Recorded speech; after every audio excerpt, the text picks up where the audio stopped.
Now, I've got my list of 10 predictions here. I don't know how many you've got that you want to elucidate on, Simon, but how are you feeling? Because you've had a bit of a tough time. I'm fine, actually. I mean, I think I'm bouncing back from the London lurgy, which has, as listeners will know if they've been listening to my programmes throughout the last few days, has rendered my voice less characteristic than I would like it to be. But I think we're bouncing back, Ian. I think we're on the road to recovery, just in time to go back to the United States and brace myself for another year of Donald Trump. You know, just a few days ago, in this time slot, James O'Brien asked me what I thought was going to happen in the US in 2026 at the end of an interview that we were doing. And I'm afraid I just sighed, this deep sigh. So my predictions can probably be encapsulated in that deep sigh. But for people in the news business, I mean, Donald Trump is box office. I mean, yes. I suppose you have to look at these things through the prism of being a news journalist, but also for being somebody who lives in the United States, sort of just as an ordinary citizen. Yes, well, not as an American citizen, but perish the thought. Yes, perish the thought as an outside observer, even though I've been there for so long.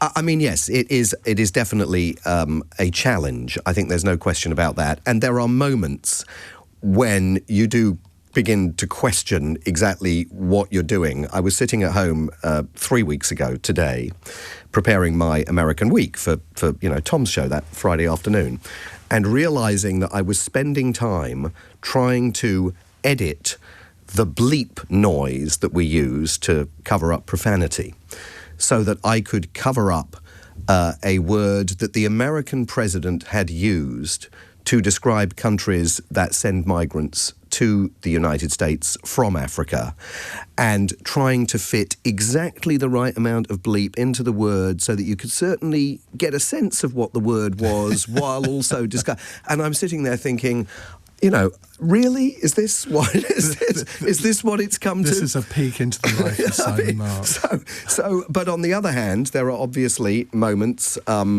that are hugely important for all of us here in the UK, as the relationship between the UK and the US faces, and I think it will face throughout 2026, a whole range of increasing challenges. I mean, we see today in the Mirror that poll that suggests that most people in the country now want, or more people in the country now want, the Prime Minister to stand up to Donald Trump. Listeners will know that I think that we are inevitably heading to a confrontation with the Trump administration. I mean, it's not my opinion. You can read it in black and white in the new national security strategy that the Trump administration just released before Christmas, making it absolutely clear that they believe that Europe is facing civilizational erasure, and that the answer lies in what they describe as patriotic European parties. That's where they find grounds for optimism. And it is clear that by that phrase, patriotic European parties, in the context of the UK, they mean Reform UK, and they're actively going to work, I think, to advance Nigel Farage's electoral prospects. But there are some huge hurdles ahead for Donald Trump in the early part of 2026 that we will be covering. And the first one of them, I think, is going to be the Supreme Court ruling about his so-called reciprocal tariffs, which of course aren't reciprocal tariffs at all.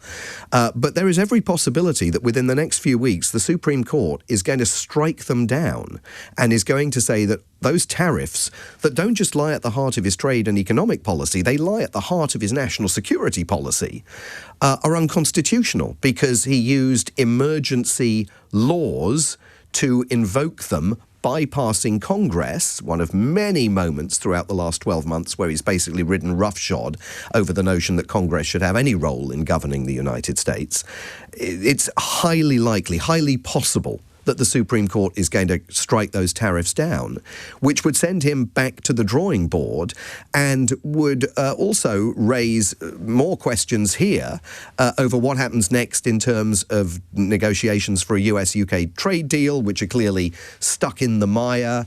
And we now know that the government is preparing to send the King, the Queen, Prince William, the Princess of Wales. They're all going to be heading to the United States in the first 6 months of the year, in what I think you can argue is a further attempt to kind of throw raw meat at Donald Trump's lion in an effort to pacify him and hope that you can use the royal family to buy you another 6 months of time where you avoid what I think is an inevitable confrontation. But what... I mean, how would that confrontation manifest itself? Are we going to have a sort of Hugh Grant Love Actually moment? Well, I mean... I can't imagine Keir Starmer doing that. I think you have to ask... Well, if it is Keir Starmer, right? I mean, I think you have to ask yourself, how much more can the UK simply soak up? I mean, we've soaked up a trade agreement that has come off the rails, and we seem to be struggling to put it back on the rails, despite the enormous amount of hullabaloo that existed when Peter Mandelson was standing in the Oval Office back in May, I think it was, and the Prime Minister was on speakerphone extolling the virtues of this kind of partial trade deal that they've done. We've soaked up a situation in which the President of the United States wants $10 billion in damages from this country's public broadcaster. And we certainly have no public evidence that suggests the Prime Minister has ever been on the phone with Donald Trump and said, you know what, we're sending the King over. You came over to Windsor for the second unprecedented, historic state visit to the UK.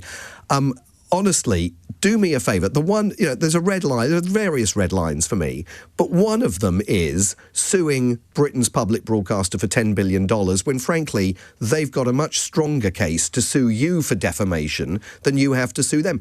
I mean, at what point do you actually stand up? Because there has to be one. It's really a question of what's the straw that breaks the camel's back. It hasn't happened in 2025. I think it might happen in 2026, especially with the focus that this administration in the United States is now placing on its claim that freedom of speech is being rolled back in the UK. So that's one prediction. Any others? Well, I think we should talk about the Democrats. We don't talk enough about the Democrats. And that's partly, of course, because Donald Trump vacuums up every ounce of oxygen and energy in the room, and the Klieg lights are always on him, and he's a master at distraction. But the Democrats have got massive questions to answer in 2026. Who are they? Where have they gone? What are they going to do to try and wrest control from the Republicans in November? This should be a banner year, 2026 in the United States. America's 250th birthday, the World Cup being hosted partly on American soil, and midterm elections in November the 3rd, 2026. And those midterm elections are vital to the future of the country because control of Congress is going to be on the ballot. And the Democrats can justifiably be accused of having abandoned the American people. And again, that's not me. That's Senator Cory Booker, a prominent Democrat from New Jersey, who has accused his own party of abandoning the American people multiple times over the course of this year. Now, they've got to find not only the way of getting back into the national conversation. And sure, there have been, some prominent figures, Gavin Newsom, the governor of California, J.B. Pritzker, the governor of Illinois, who have found a way of cutting through.